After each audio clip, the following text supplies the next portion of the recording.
Well, this is really confusing. Apple just sent me the iPhone 16e, the cheapest iPhone of 2025, coming in at $599. This is confusing because the iPhone 16 itself is only $799, and I'll tell you now, but the difference between these two devices are quite drastic.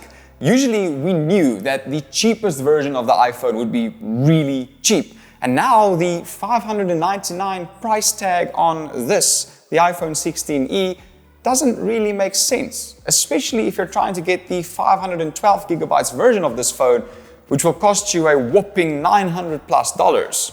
Interesting buy. On the screen, you'll see the difference in specs that you can get from an iPhone 15, the 16, the 16 Pro Max, and then compared to the 16e. Notice the differences in both the performance we get out of the chips, the brightness we get out of the screen, the sensors we get in the cameras, the price we pay for them, and the overall score that these phones get compared to each other. Which one do you think is the best buy? Be brutally honest here. Is it smart to go for a new iPhone if it's a budget iPhone, or to get a refurbed version for the exact same price? So what's the biggest differences this $200 makes between the iPhone 16 and the iPhone 16e? Well, to summarize it, the iPhone 16 has MagSafe. The iPhone 16e does not. The 16 has a dynamic island. The 16e does not. The 16 has a camera control button. The 16e does not. The 16 has an ultra-wide lens and the 16e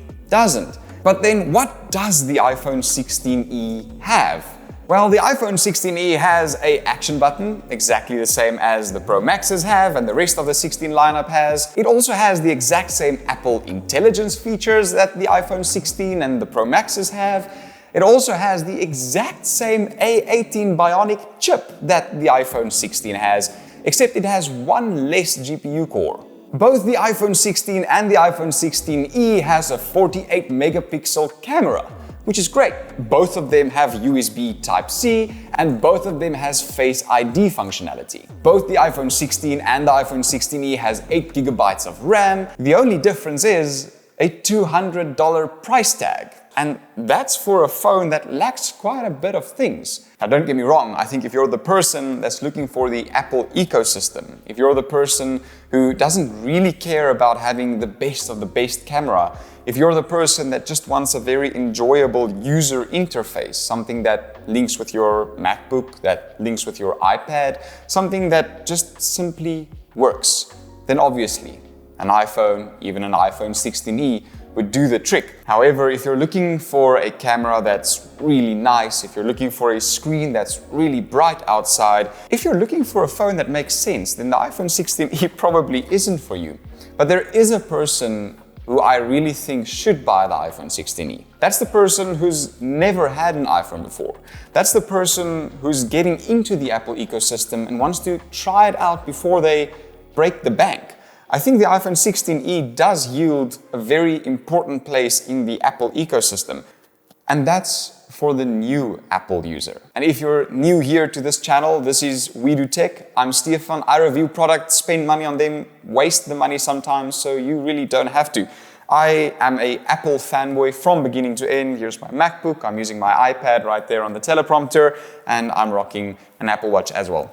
So I'm saying this with all of the love. The iPhone 16e simply doesn't make sense. And in all honesty, it's like an iPhone trying to look up to other iPhones, thinking, one day when I grow up, I'll be a big iPhone. That's kind of what I think the iPhone 16e is. It's nice and small. The form factor obviously is way different than my iPhone 16 Pro Max, and it'll do everything that an iPhone should do. But here's where it gets a bit tricky. You see, the screen brightness really isn't that bright. It's only 800 nits most of the time. It can go up to 1200, but in all honesty, when you're going to be outside, it's not going to be an enjoyable experience. It's got all of the design love that Apple gives to their other phones. It's got a beautifully brushed look. The colors you get, timeless, black and white. I think it's a very cool marketing gimmick that Apple is doing to say, hey, we're not going to give you any other colors. But anyways, it's definitely an interesting design choice. I like the notch. It reminds me of my 13 Pro Max that I used to have. And I think overall, looking at the design of the new iPhone, you'd find it to be exactly what you'd expect it to be. The iPhone 16e only has a 60 Hz refresh rate display. Almost every single Android device that exists on this planet now runs a much faster refresh rate display for the same price or even a little bit less. So it is a bit confusing as to what on earth Apple is doing with this device. Perhaps they really just wanted to open up a market for the person who wants to spend as little as possible on a new phone, but that wants the Apple ecosystem, that wants the dependability that Apple gives us, the reliability that Apple gives us. You're gonna get that. That's a guarantee. You're going to get all of your integrations, all of your apps work together, all of your devices speak to each other seamlessly. There's no, oh, but the Bluetooth isn't connecting and this isn't connecting. Oh, you know the AirTags that you get for Apple to be able to track where your things are going?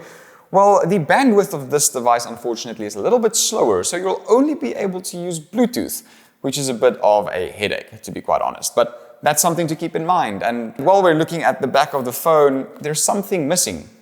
It's MagSafe. Apple has a whole host of accessories that they're selling to their customers that just simply won't be able to attach to a device like this that doesn't have MagSafe. Now let's look at the options that you get when buying the iPhone 16e.